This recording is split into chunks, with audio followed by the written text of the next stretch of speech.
Hola, buenas, ¿qué tal? Soy Julián Corredor, estudiante de la maestría en química de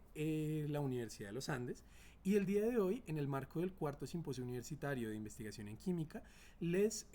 voy a exponer el trabajo titulado Identificación de los efectos protectores de un extracto etanólico de agraz ante daños oxidativos. Este trabajo fue dirigido por la doctora Elizabeth Jiménez en el grupo de investigación de bioquímica aplicada del Departamento de Química de la misma universidad. Comenzamos por introducir la idea de que múltiples bayas son comúnmente reconocidas por su actividad antioxidante, que tiene gran cantidad de aplicaciones a nivel de la bioquímica, dado el interés en disminuir la prevalencia de especies reactivas de oxígeno en algunos tejidos y cultivos y demás, y pues bien es sabido que todos estos sistemas pueden sufrir de gran cantidad de daños oxidativos consecuente con la presencia de estas especies. De modo que tener un extracto que es bien enriquecido en polifenoles nos puede permitir tener una gran cantidad de capacidad de antioxidante que permita proteger muestras biológicas, cultivo y demás ante esta clase de daños. Bien, en ese sentido, en este trabajo primero se lleva a cabo la preparación de un extracto etanólico de agraz que no voy a ahondar mucho en esto, pero en trabajos previos del grupo de investigación ya fue optimizada la técnica de extracción para enriquecerlo en polifenoles, de modo que en este caso aquí tenemos el método de preparación que consistió en un homogenizado nitrógeno líquido y posterior liofilizada, y este polvo obtenido fue extraído mediante una extracción asistida por microondas en etanol al 50% acuoso, para después el extracto obtenido ser filtrado y secado a presión reducida, consecuentemente almacenado a -80 y posteriormente habría sido reconstituido para su análisis en las técnicas ulteriores. Bien, ahora sí, pasando al grueso del trabajo, las técnicas empleadas para la caracterización de la capacidad antioxidante y de la protección ante daños oxidativos fueron los siguientes tres. En primer lugar, la capacidad antioxidante por ABTS, que es un ensayo clásico para la identificación de la capacidad antioxidante de cualquier extracto o muestra, que consiste en básicamente la preparación del radical catiónico ABTS, que tiene un color intenso verde azulado, que cuando interactúa con una especie antioxidante es estabilizado a su forma incolora y neutra, de modo que se puede hacer seguimiento mediante observancia de la concentración del radical. Aquí se encuentran indicadas las distintas longitudes de onda a las que se realizó este seguimiento, y en ese sentido se puede llevar a cabo la construcción de una curva de calibración mediante un control que en nuestro caso fue el Trollocs, para después llevar a cabo la identificación o la cuantificación de la capacidad antioxidante de nuestro extracto en equivalentes del control, es decir, en equivalentes del Trollocs. Por otro lado, en segundo lugar, ya tenemos una de las técnicas de evaluación de la protección ante daños oxidativos. En este caso, primero, antes de ir a un organismo completo, se llevó a cabo la evaluación de la protección ante el daño oxidativo en el ADN. Puntualmente se empleó el plásmido PUC18, que es bastante sensible a condiciones oxidativas como el peróxido de hidrógeno y la luz ultravioleta de onda corta, de modo que se llevó a cabo en un portaobjetos la siembra de PUC18 en interacción con distintas concentraciones del extracto y con un microlitro de peróxido de hidrógeno al 30%. Luego de esto, esta lámina completa fue sometida a radiación ultravioleta en estas condiciones para desencadenar el daño oxidativo pues en el material genético en cuestión. Y luego de esto, las muestras fueron reconstituidas, recuperadas y separadas mediante electroforesis en gel de agarosa de las condiciones indicadas allí, para identificar la prevalencia de cada una de las formas del plásmido: súper enrollado, lineal, circular abierto, para identificar qué tanto daño se había desencadenado pues por la prevalencia de cada una de estas formas. Bien, esta es una alternativa muy cualitativa para identificar esta protección. Sin embargo, se cuantificó la intensidad de cada una de las bandas para tener una lectura cuantitativa, semi-cuantitativa de esta protección. Bien, por último, el último de los ensayos ya fue un ensayo in vitro, empleando pues organismo completo, en este caso queratinocitos, células de piel sana, las células HACAT, que fueron cultivadas en placas de 96 pozos, y luego de esto se les adicionaron los tratamientos en cuestión, que eran bien sea rotenona o rotenona en interacción con el agraz. Bien, ahora, ¿por qué rotenona? La rotenona es un inhibidor del complejo 1 de la cadena de transporte de electrones, es la molécula que tenemos acá arriba, de modo que ella desencadena mucho estrés oxidativo a nivel de mitocondria, y esto en altas concentraciones de rotenona lleva a la citotoxicidad pues, en nuestro cultivo. En ese sentido, se esperaba que el agraz presente dentro de la muestra capturara estos radicales o desencadenara una determinada protección por mecanismos no elucidados que evitara llegar al punto de la citotoxicidad en nuestro cultivo ocasionado por la rotenona en cuestión. Bien, puntualmente se emplearon dos distintos sistemas de tratamiento que fueron la terapia combinatoria y el pretratamiento. La terapia combinatoria consiste en cada uno de los pozos se adiciona tanto la rotenona como el agraz. Bien, están presentes ambos en el pozo. Mientras que el pretratamiento consistía en adicionar el agraz después de 24 horas de interacción del cultivo con el agraz, hacer un lavado y posteriormente adicionar solamente la rotenona para ver si el agraz era capaz de promover una activación de sistemas innatos de la célula que la protegieran ante el daño oxidativo. Bien,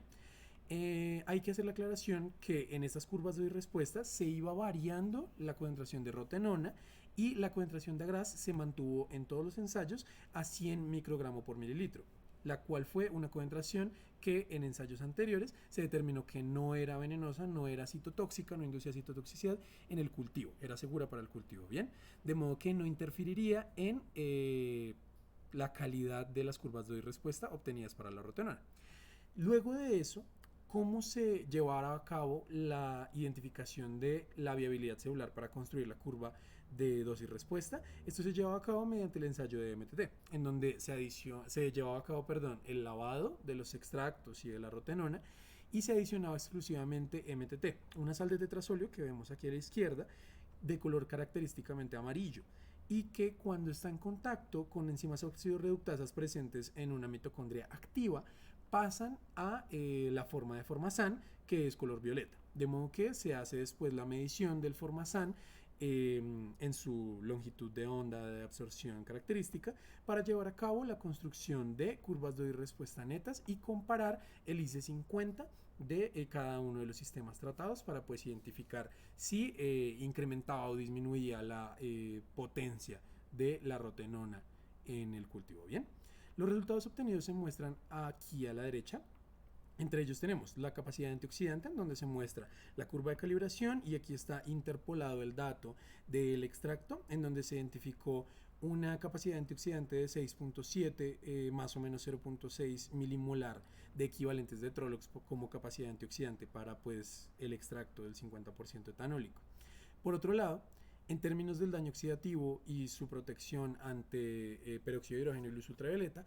en este caso tenemos aquí indicado el gel, en donde tenemos primero un control de protección, que es el ácido gálico, un ácido fenólico bastante conocido. Luego tenemos un control negativo, que sería nuestro PUC18 sin haber pasado por las condiciones de daño oxidativo. Un control positivo, que es el daño oxidativo ocasionado. Y finalmente, aquí tenemos 5 carriles en donde se encuentra el plásmido después de haber sido dañado, pero este daño se llevó a cabo en conjunto, en presencia, perdón, con el agraz a estas distintas concentraciones. Vamos de la concentración más baja a la concentración más alta del extracto de agraz. Noten algo muy interesante y es que efectivamente el agraz es capaz de mitigar la prevalencia de cada una de las bandas que característicamente se consideran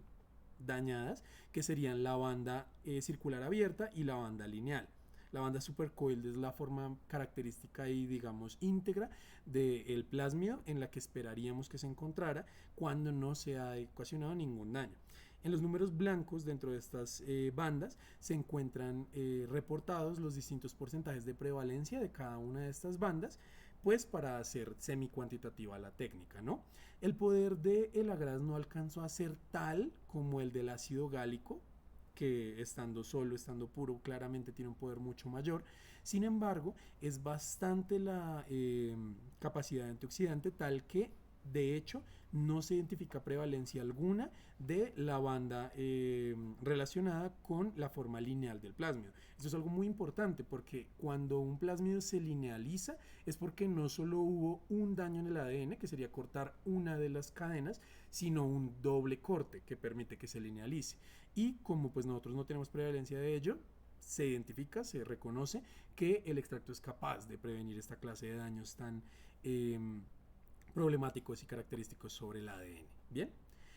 Finalmente, en términos de la citotoxicidad inducida por rotenona, se encuentran aquí las 4 curvas de respuesta. Las que se encuentran en color rojo son aquellas asociadas a la rotenona exclusivamente, y las que se encuentran en violeta son aquellas que tenían presencia de el agraz, ya sea en términos de coexposición o de preexposición. Se encuentran además allí reportados los IC50, que son la concentración a la que la rotenona disminuye la viabilidad celular a un 50%, y nosotros idealmente esperaríamos que incrementara el IC50 de la rotenona. Eso implica que es necesaria más rotenona para ocasionar el mismo daño al cultivo. Se puede identificar que en términos de la preexposición no se tiene casi un poder de protección ocasionado por el extracto de agraz, dado que los IC50 son prácticamente iguales y los intervalos de confianza de estos, así como de las curvas dosis-respuesta, son básicamente exactamente iguales, se solapan casi en su totalidad. Por otro lado, en términos de la coexposición, la rotenona tiene que incrementar su IC50 cuando se tiene una coexposición con agraz. Noten que pues la línea violeta se corre hacia la derecha, lo cual pues implica un incremento en el IC50.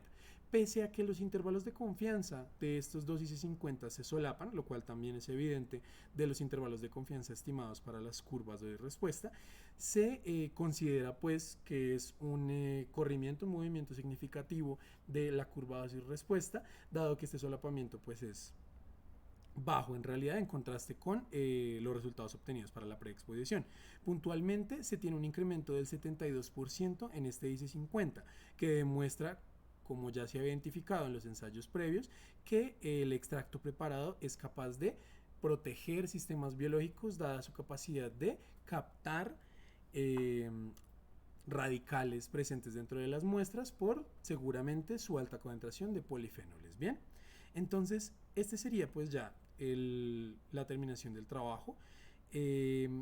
Como perspectivas pues básicamente se tendría la caracterización de ya el mecanismo de esta clase de fenómenos, que seguramente, como les mencionaba, se correlacionan con la captura de radicales libres,